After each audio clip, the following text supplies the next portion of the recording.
My dear fellow clergymen, while confined here in the Birmingham City Jail, I came across your recent statement calling my present activities unwise and untimely. Seldom do I pause to answer criticism of my work and ideas. If I sought to answer all the criticisms that cross my desk, my secretaries would have little time for anything other than such correspondence in the course of the day, and I would have no time for constructive work.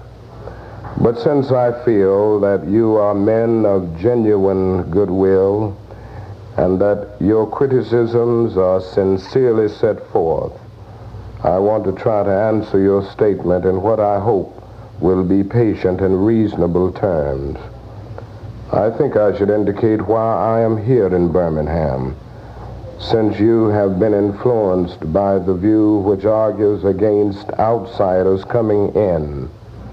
I have the honor of serving as president of the Southern Christian Leadership Conference, an organization operating in every southern state with headquarters in Atlanta, Georgia.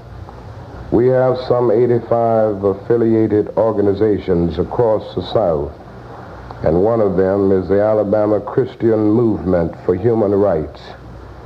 Frequently, we share staff, educational, and financial resources with our affiliates.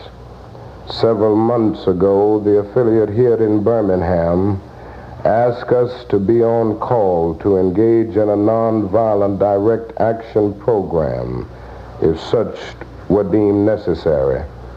We readily consented, and when the hour came, we lived up to our promise. So I, along with several members of my staff, am here because I was invited here. I am here because I have organizational ties here. But more basically, I'm in Birmingham because injustice is here. Just as the prophets of the 8th century B.C. left their villages and carried their "Thus saith the Lord" far beyond the boundaries of their hometowns, and just as the Apostle Paul left his village of Tarsus and carried the gospel of Jesus Christ to the far corners of the Greco-Roman world, so am I compelled to carry the gospel of freedom beyond my own hometown. Like Paul, I must constantly respond to the Macedonian call for aid. Moreover, I am cognizant of the interrelatedness of all communities and states. I cannot sit idly by in Atlanta and not be concerned about what happens in Birmingham. Injustice anywhere is a threat to justice everywhere. We are caught in an inescapable network of mutuality, tied in a single garment of destiny.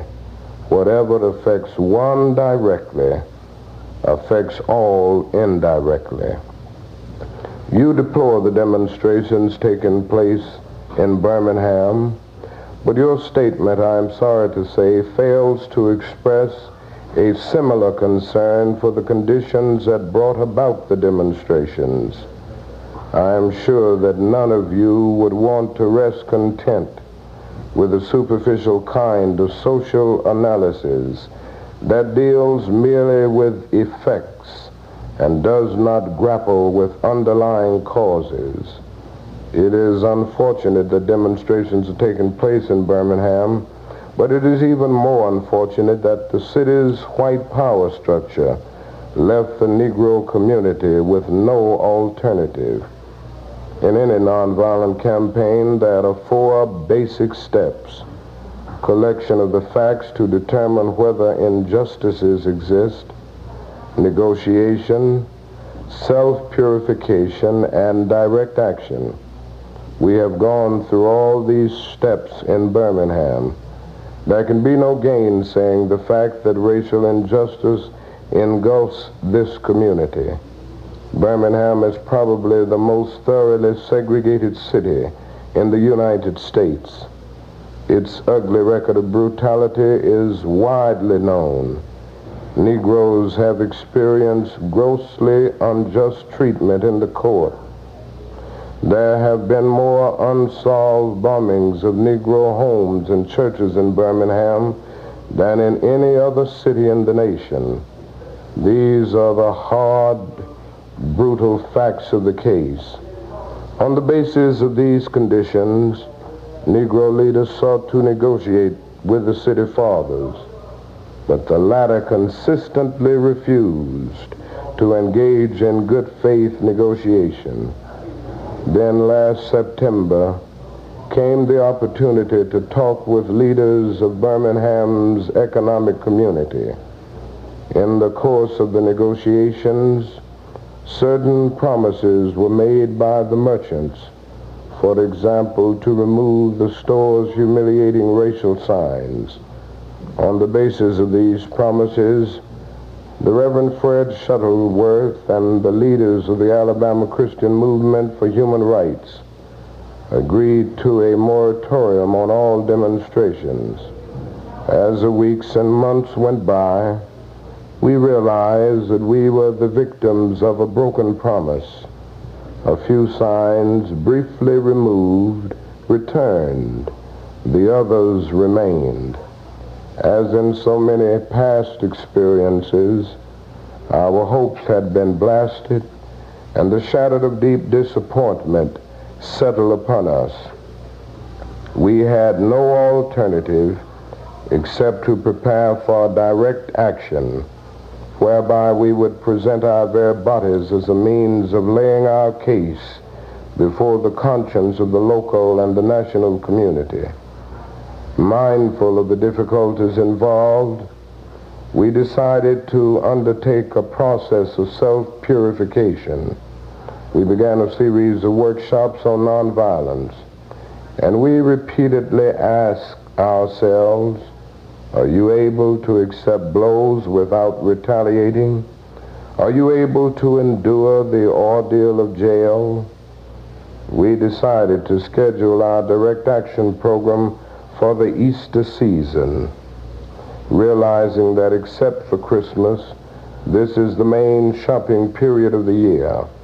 Knowing that his strong economic withdrawal program would be the byproduct of direct action, we felt that this would be the best time to bring pressure to bear on the merchants for the needed change. Then it occurred to us that Birmingham's mayoral election was coming up in March, and we speedily decided to postpone action until after the election day, when we discovered that the Commissioner of Public Safety, Eugene Bull Connor, had piled up enough votes to be in the runoff. We decided again to postpone action until the day after the runoff so that the demonstrations could not be used to cloud the issues. Like many others, we waited to see Mr. Connor defeated, and to this end we endured postponement after postponement. Having aided in this community need, we felt that our direct action program could be delayed no longer. You may well ask, why direct action? Why sit-ins, marches, and so forth? Isn't negotiation a better path? You're quite right in calling for negotiation. Indeed, this is the very purpose of direct action.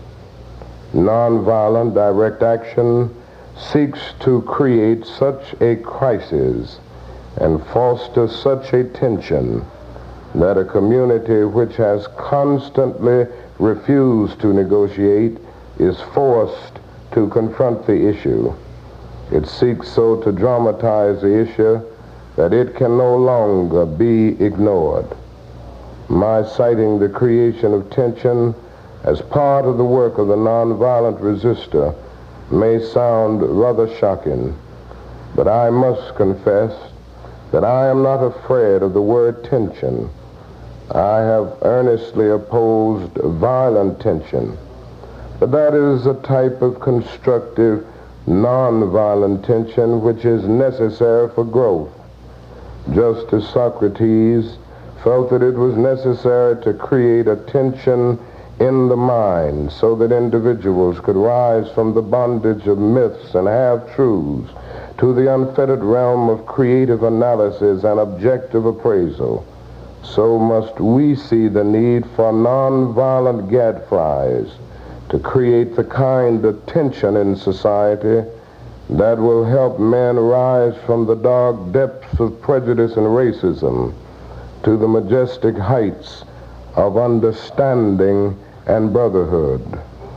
The purpose of our direct action program is to create a situation so crisis-packed that it will inevitably open the door to negotiation. I therefore concur with you in your call for negotiation. Too long has our beloved Southland been bogged down in a tragic effort to live in monologue rather than dialogue. My friends, I must say to you that we have not made a single gain in civil rights without determined legal and nonviolent pressure. Lamentably, it is an historical fact that privileged groups seldom give up their privileges voluntarily. Individuals may see the moral light and voluntarily give up their unjust posture. But as Reinhold Niebuhr has reminded us, groups tend to be more immoral than individuals. We know through painful experience that freedom is never voluntarily given by the oppressor. It must be demanded by the oppressed. Frankly, I have yet to engage in a direct action campaign that was well timed in the view of those who have not suffered unduly from the disease of segregation. For years now I have heard the word wait. It rings in the ear of every Negro with piercing familiarity. This wait has almost always meant never. We must come to see with one of our distinguished jurists that justice too long delayed is justice denied. We have waited for more than 340 years for our constitutional and God-given rights. The nations of Asia and Africa are moving with jet-like speed toward gaining political independence, but we still creep at horse and buggy pace toward gaining a cup of coffee at a lunch counter. Perhaps it is easy for those who have never felt the sting dots of segregation to say wait. But when you have seen vicious mobs lynch your mothers and fathers at will and drown your sisters and brothers at whim, when you have seen hate-filled policemen curse, kick, and even kill your black brothers and sisters, when you see the vast majority of your 20 million Negro brothers smothering in an airtight cage of poverty in the midst of an affluent society, when you suddenly find your tongue twisted and your speech stammering as you seek to explain to your 6-year-old daughter why she can't go to the public amusement park that has just been advertised on television, and see tears welling up in her eyes when she is told that Funtown is closed to colored children, and see ominous clouds of inferiority beginning to form in her little mental sky, and see her beginning to distort her personality by developing an unconscious bitterness toward white people. When you have to concoct an answer for a 5-year-old son who is asking, "Daddy, why do white people treat colored people so mean, when you take a cross-country drive and find it necessary to sleep night after night in the uncomfortable corners of your automobile because no motel will accept you, when you are humiliated day in and day out by nagging signs reading white and colored, when your first name becomes nigger, your middle name becomes boy, however old you are, and your last name becomes John, and your wife and mother are never given the respected title Mrs., when you are harried by day and haunted by night by the fact that you are a Negro, living constantly at tiptoe stance, never quite knowing what to expect next, and are plagued with inner fears and outer resentments, when you are forever fighting a degrading and degenerating sense of nobodiness, then you will understand why we find it difficult to wait. There comes a time when the cup of endurance runs over, and men are no longer willing to be plunged into the abyss of despair. I hope, sirs, you can understand our legitimate and unavoidable impatience. You express a great deal of anxiety over our willingness to break laws. This is certainly a legitimate concern, since we so diligently urge people to obey the Supreme Court's decision of 1954 outlawing segregation in the public schools. At first glance, it may seem rather paradoxical for us consciously to break laws. One may well ask, how can you advocate breaking some laws and obeying others? The answer lies in the fact that there are two types of laws, just and unjust. I would be the first to advocate obeying just laws.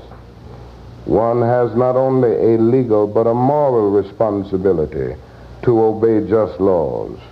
Conversely, one has a moral responsibility to disobey unjust laws.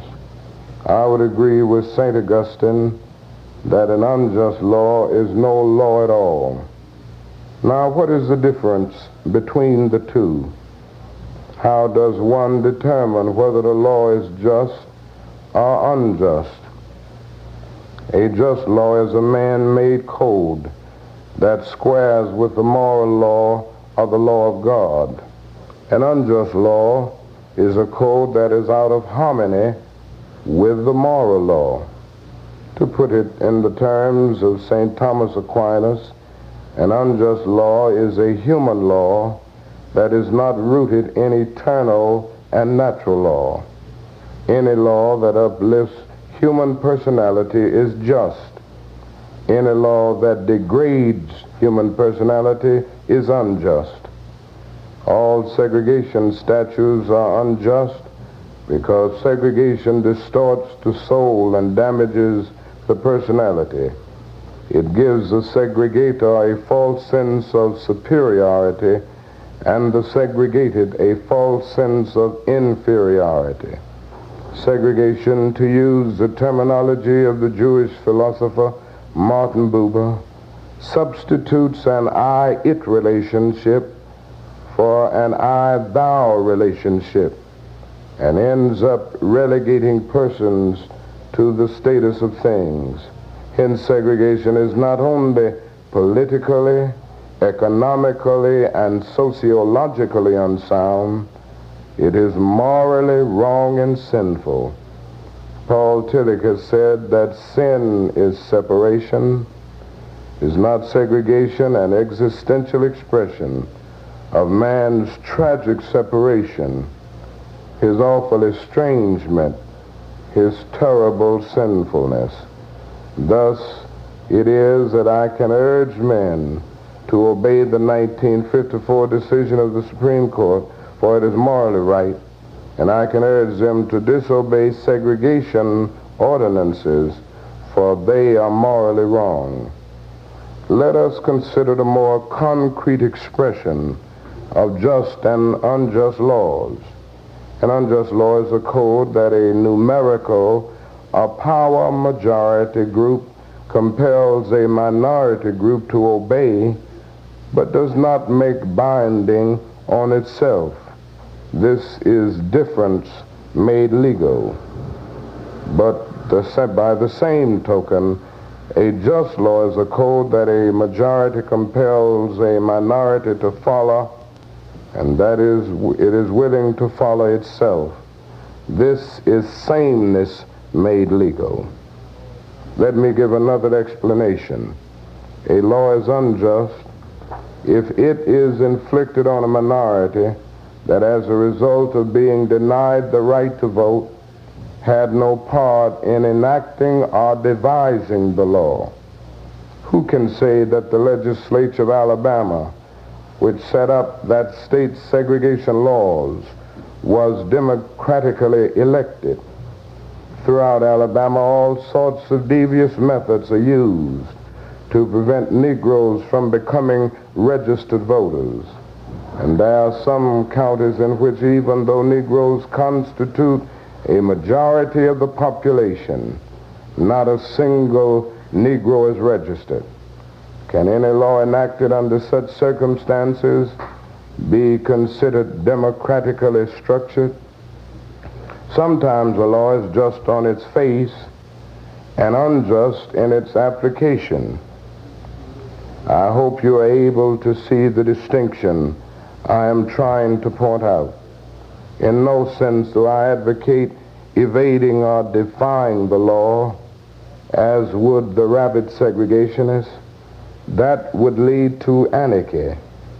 One who breaks an unjust law must do so openly, lovingly, and with a willingness to accept the penalty. I submit that an individual who breaks a law that conscience tells him is unjust and who willingly accepts the penalty of imprisonment in order to arouse the conscience of the community over its injustice is in reality expressing the highest respect for law. Of course, that is nothing new about this kind of civil disobedience. It was evidenced sublimely in the refusal of Shadrach, Meshach, and Abednego to obey the laws of Nebuchadnezzar on the ground that a higher moral law was at stake. It was practiced superbly by the early Christians who were willing to face hungry lions and the excruciating pain of chopping blocks rather than submit to certain unjust laws of the Roman Empire. To a degree, academic freedom is a reality today because Socrates practiced civil disobedience. In our own nation, the Boston Tea Party represented a massive act of civil disobedience. We should never forget that everything Adolf Hitler did in Germany was legal, and everything the Hungarian freedom fighters did in Hungary was illegal. It was illegal to aid and comfort a Jew in Hitler's Germany. Even so, I am sure that had I lived in Germany at the time, I would have aided and comforted my Jewish brothers. If today I lived in a communist country where certain principles dear to the Christian faith are suppressed, I would openly advocate disobeying that country's anti-religious laws. I must make two honest confessions to you, my Christian and Jewish brothers. First, I must confess that over the past few years I have been gravely disappointed with the white moderate. I have almost reached the regrettable conclusion that the Negro's great stumbling block in his stride toward freedom is not the white citizens' counselor or the Ku Klux Klaner, but the white moderate, who is more devoted to order than to justice, who prefers a negative peace, which is the absence of tension, to a positive peace, which is the presence of justice, who constantly says, I agree with you in the goal you seek, but I cannot agree with your methods of direct action, who paternalistically believes he can set the timetable for another man's freedom, who lives by a mythical concept of time, and who constantly advises the Negro to wait for a more convenient season. Shallow understanding from people of goodwill is more frustrating than absolute misunderstanding from people of ill will. Lukewarm acceptance is much more bewildering than outright rejection. I had hoped that the white moderate would understand that law and order exist for the purpose of establishing justice, and that when they fail in this purpose, they become the dangerously structured dams that block the flow of social progress. I had hoped that white moderates would understand that the present tension in the South is a necessary phase of the transition from an obnoxious negative peace in which the Negro passively accepted his unjust plight to a substantive and positive peace in which all men will respect the dignity and worth of human personality.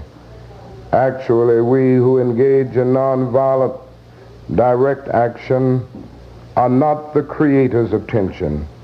We merely bring to the surface the hidden tension that is already alive.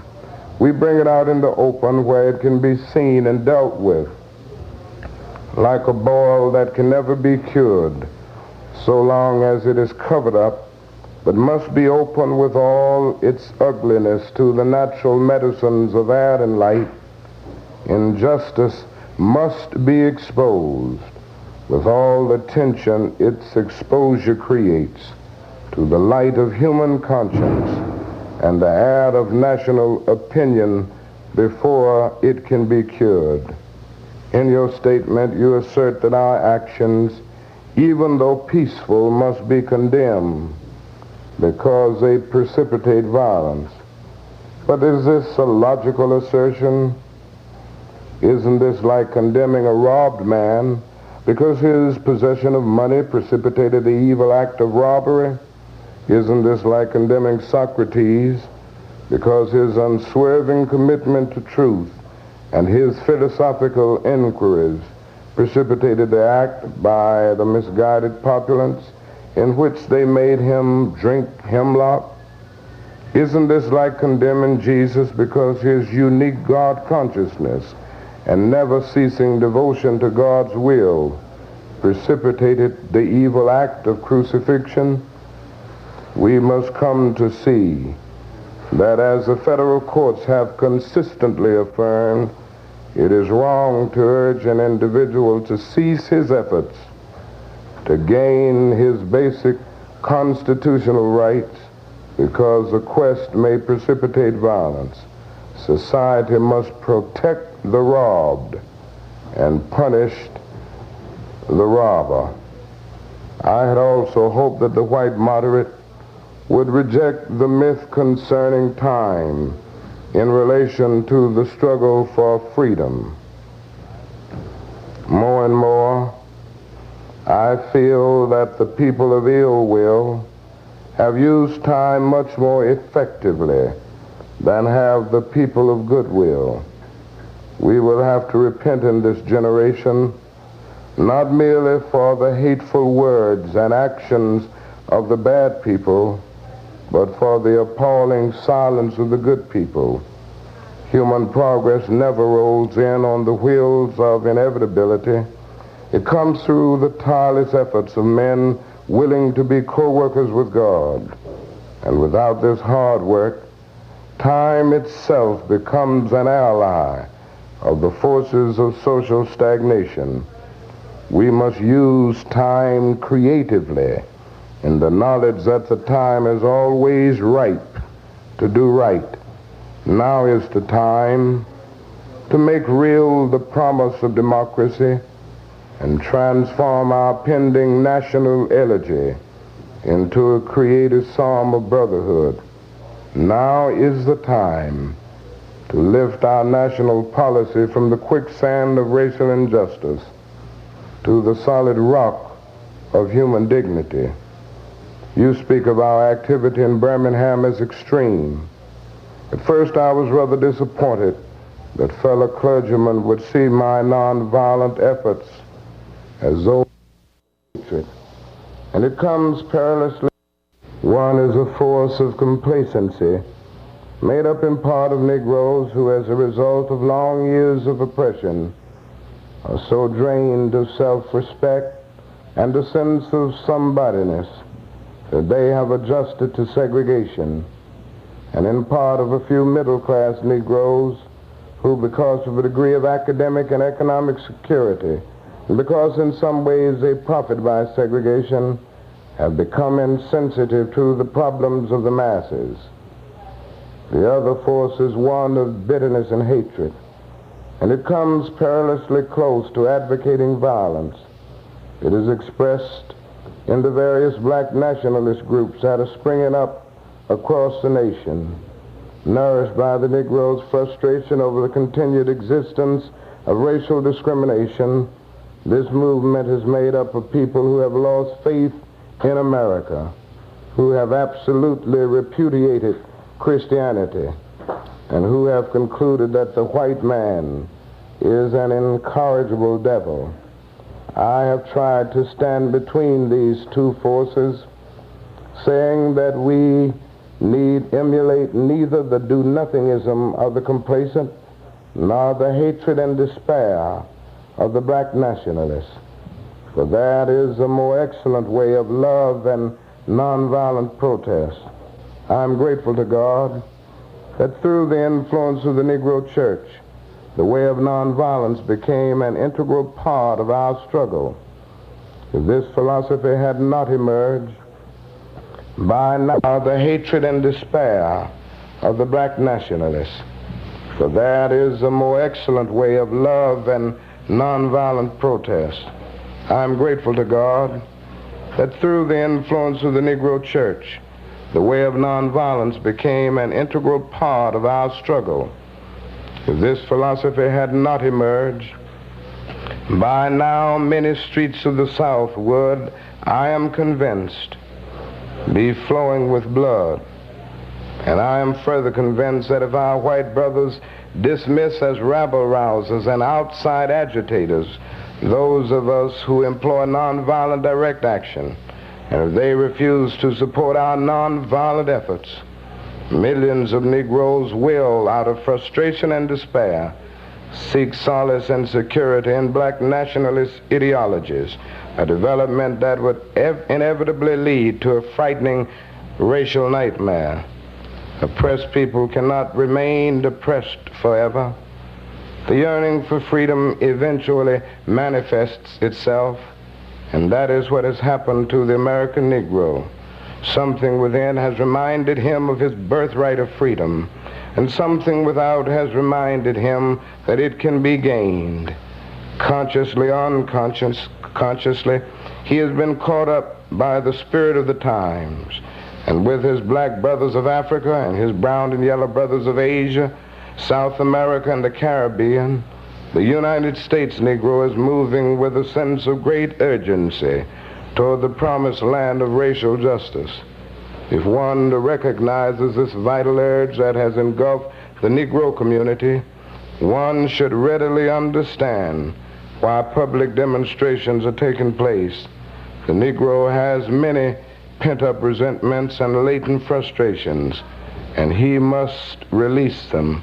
So let him march. Let him make prayer pilgrimages to the City Hall. Let him go on freedom rides and try to understand why he must do so. If his repressed emotions are not released in nonviolent ways, they will seek expression through violence. This is not a threat. but a fact of history. So I have not said to my people, get rid of your discontent. Rather, I have tried to say that this normal and healthy discontent can be channeled into the creative outlet of nonviolent direct action. And now this approach is being termed extremist. But though I was initially disappointed at being categorized as an extremist, as I continued to think about the matter, I gradually gained a measure of satisfaction from the label. Was not Jesus an extremist for love? Love your enemies, bless them that curse you, do good to them that hate you, and pray for them which despitefully use you and persecute you.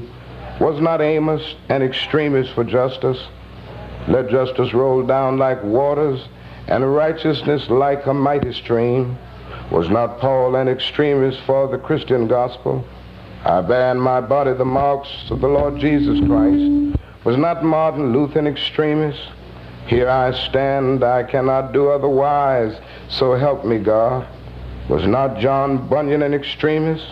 I will stay in jail to the end of my days before I make a butchery of my conscience. And Abraham Lincoln, this nation cannot survive half slave and half free. And Thomas Jefferson, we hold these truths to be self-evident, that all men are created equal. So the question is not whether we will be extremists, but what kind of extremists we will be. Will we be extremists for hate or for love? Will we be extremists for the preservation of injustice or for the extension of justice?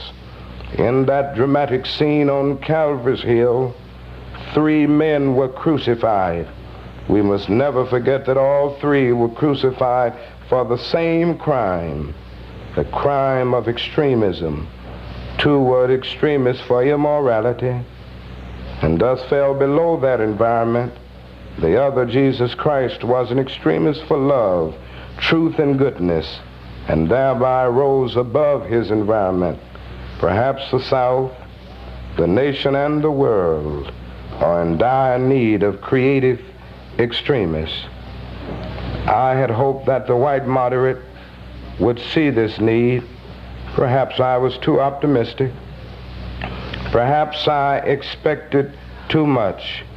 I suppose I should have realized that few members of the oppressor race can understand the deep groans and passionate yearnings of the oppressed race, and still fewer have the vision to see that injustice must be rooted out by strong, persistent, and determined action. Let me take note of my other major disappointment. I have been so greatly disappointed with the white church and its leadership. Of course, there are some notable exceptions, and I am not unmindful of these. But despite these notable exceptions, I must honestly reiterate that I have been disappointed with the church. I do not say this as one of those negative critics who can always find something wrong with the church.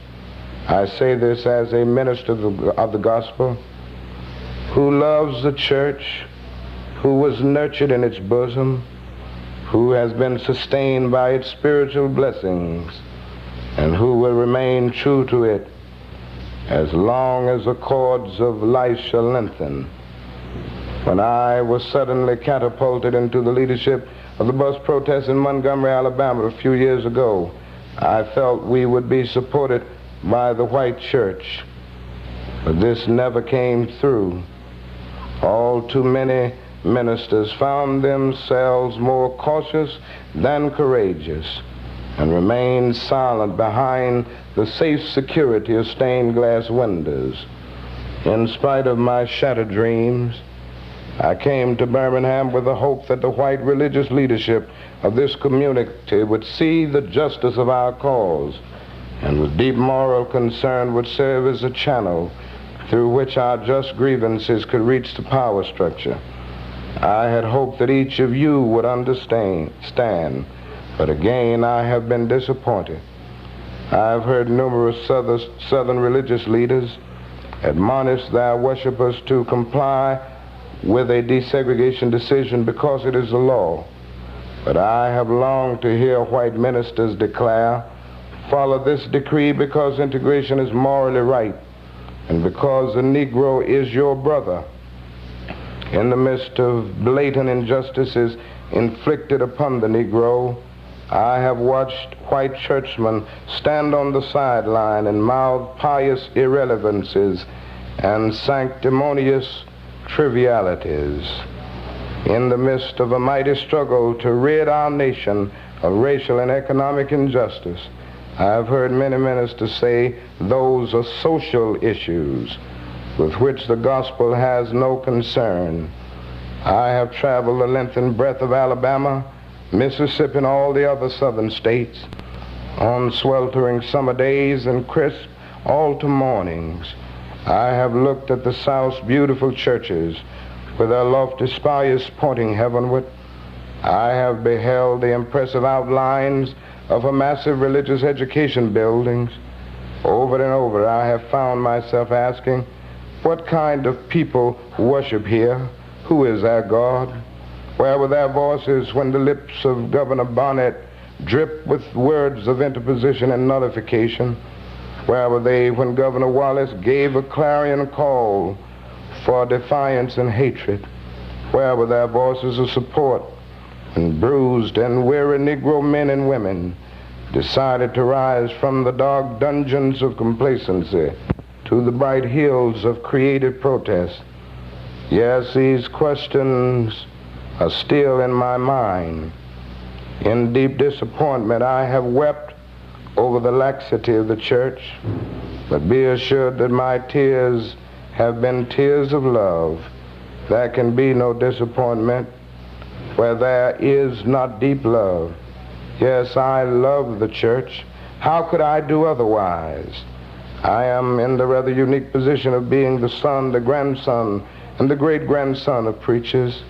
Yes, I see the church as the body of Christ, but oh, how we have blemished and scarred that body through social neglect and through fear of being nonconformists. There was a time when the church was very powerful, and a time when the early Christians rejoiced at being deemed worthy to suffer for what they believe. In those days, the church was not merely a thermometer that recorded the ideas and principles of popular opinion. It was a thermostat that transformed the mores of society. Whenever the early Christians entered a town, the people in power became disturbed and immediately sought to convict the Christians for being disturbers of the peace and outside agitators. But the Christians pressed on in the conviction that they were a colony of heaven, called by God to obey God rather than man. Small in number, they were big in commitment. They were too God intoxicated to be astronomically intimidated. Things are different now. So often the contemporary church is a weak, ineffectual voice with an uncertain sound. But the judgment of God is upon the church as never before. If today's church does not recapture the sacrificial spirit of the early church, it will lose its authentic ring and forfeit the loyalty of millions and be dismissed as an irrelevant social club with no meaning for the 20th century. Perhaps I have once again been too optimistic. Is organized religion too inextricably bound to the status quo to save our nation and world? Perhaps I must turn my faith to the inner spiritual church, the church within the church, as the true ecclesia and the hope of the world. But again, I am thankful to God that some noble souls from the ranks of organized religion have broken loose from the paralyzing chains of conformity and joined us as active partners in the struggle for freedom. They have left their secure congregations and walked the streets of Albany, Georgia with us. They have gone down the highways of the South on torturous rides for freedom. Yes, they have gone to jail with us. Some have been dismissed from their churches, have lost the support of their bishops and fellow ministers, but they have acted in the faith that right defeated is stronger than evil triumphant. And their witness has been the spiritual salt that has preserved the true meaning of the gospel in these troubled times. They have carved a tunnel of hope through the dark mountain of despair. I hope the church as a whole will meet the challenge of this decisive hour. But even if the church does not come to the aid of justice, I have no despair about the future. I have no fear about the outcome of our struggle in Birmingham, even if our motives are at present misunderstood.